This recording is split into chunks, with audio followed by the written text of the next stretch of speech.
What's up everyone and welcome to another Warframe video. It's been a while since I've done a build video, hasn't it? Recently we had a new Prime release along with some changes to the base frame, so of course this caught my attention.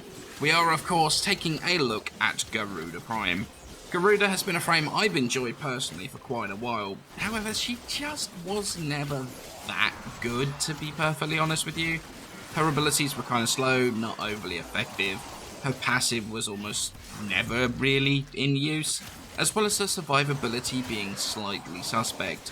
However, a couple of months ago she got a whole bunch of changes that really changed the way she played.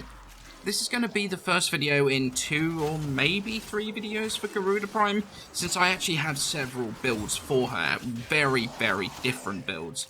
Trying to lump all those into the same video would be an absolute mess, so stay tuned for those other build videos coming in the near future.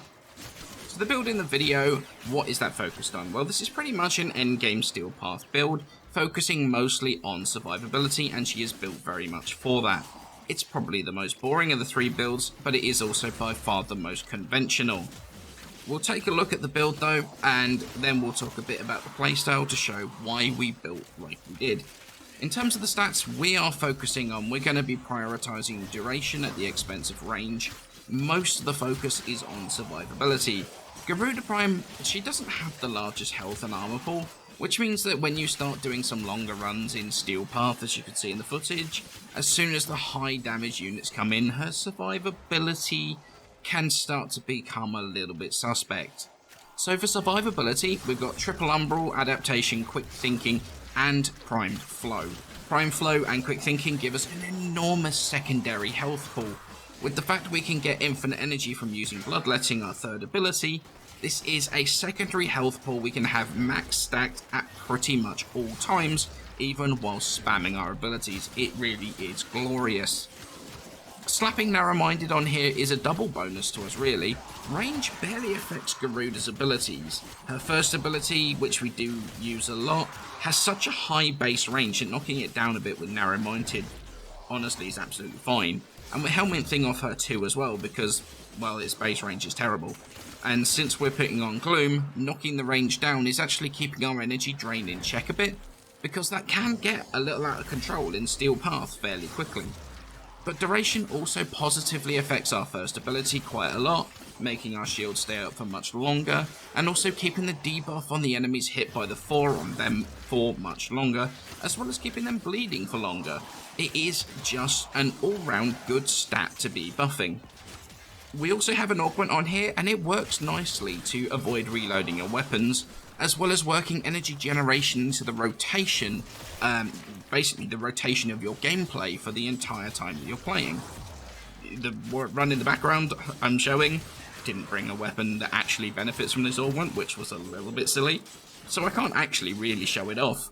But if you use your 3 to reload every time that you need to, you will never run out of energy, and you'll keep yourself in the fight way longer. There is an argument to be made for dropping the augment for natural talent, because while the abilities have all been buffed in terms of their animation speed, they still aren't like super quick. It's very much a personal preference here, but it is definitely an option. Quick mention for her claws, since you can see that I'm pretty much melee only in this video, there's nothing particularly crazy going on here. It's a fairly standard slash focus claw build. They are fairly slow though, which is the reason for double attack speed mods on there. But as you can see in the footage, combine those claws with the Panzer Cap from Demos, and these things are viable even at quite a decent time into Steel Path. I was actually very surprised by this. More surprised by this actually than anything else on Garuda. I was really impressed with these things. So with that being the build, what is the playstyle? What do I think of Garuda as a whole? The playstyle is very much about keeping the shield active from your first ability, healing with Gloom even, regaining energy with your 3, and priming groups with your 4. Constantly keeping your shield active helps with damage mitigation. It doesn't stop you from being shot in the side or the back of the frame, obviously. However, eliminating damage from the front entirely is absolutely amazing. The damage from the charged blood orb it generates, it does fall off fairly quickly in Steel Path because armor is a thing. But with us having buff duration of all our abilities on the frame, You only need to refresh this every 40 seconds or so, which is a really nice thing to not to have to worry about. Gloom, honestly, it's a no-brainer here to replace her too. Her second ability badly needed a range buff. It always has. The problem that when you look at Blood Altar, it's an ability that effectively tethers you to a single spot, and only has an 8-meter heal radius at base. If you compare that to Gloom, which is a heal that moves around with you, as well as slowing enemies inside the range, it's an absolute no-brainer as to which of these two abilities you're gonna take. Warframe is a mobile game. You're moving around a lot. An ability that doesn't move with you really needs to have in a reasonable range to compensate for that. And Blood Altar just does not have that. It badly needed a buff, and unfortunately it's the only thing about this change to Garuda I can say that I wish it had got. Bloodletting feeding heavily into your survivability as well as making it so you absolutely don't need any efficiency mods, even while playing heavily using abilities, saving all important mod slots to allow you to do stuff that makes for a fun playstyle, like using the augment to speedily reload your weapons, is by far the most fun part of the build, and can allow you to pour out some frankly ridiculous DPS when used correctly. Then using the 4 to either prime entire groups or big heavy targets can allow you to absolutely shred everything in your way. It applies a debuff to enemies so that every single time you do damage to them, it takes that damage and applies a slash proc based on the damage that hit. Yeah, you heard that right, every single time you do damage to them.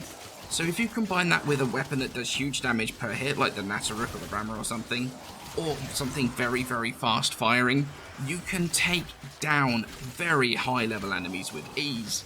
And that's pretty much the playstyle. Working all 4 abilities into the way you play will make you very, very difficult to kill and put out some absolutely huge damage.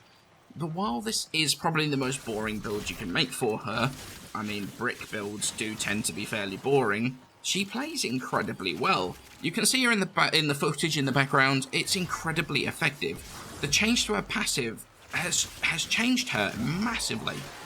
Changing it from the damage buff based on health loss to a damage buff based on kills absolutely transformed it.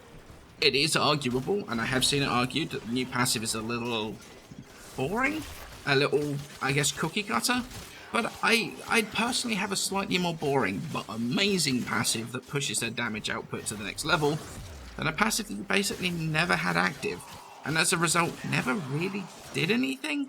Now, I know that's a personal preference thing, but that is definitely the way I sort of feel on that. She does fall down a bit, though, when it comes to the high-level Acolytes. The claws are absolutely awful against them.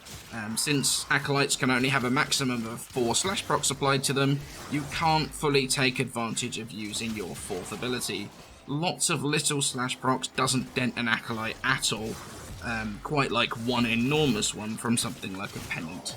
So you're really going to have to make sure you have other ways that you can demolish them, because she can't really do it on her own. And her slightly fragile nature really shows through on the ability disabling ones, since they can turn off your Dread Mirror, they can turn off your Gloom, and that very, very quickly leaves you with not a huge amount of effective hit points. They will still eat through your quick thinking, and your health, and your armor, everything super quickly. But this is really the only place I found Garuda to actually fall down a little bit.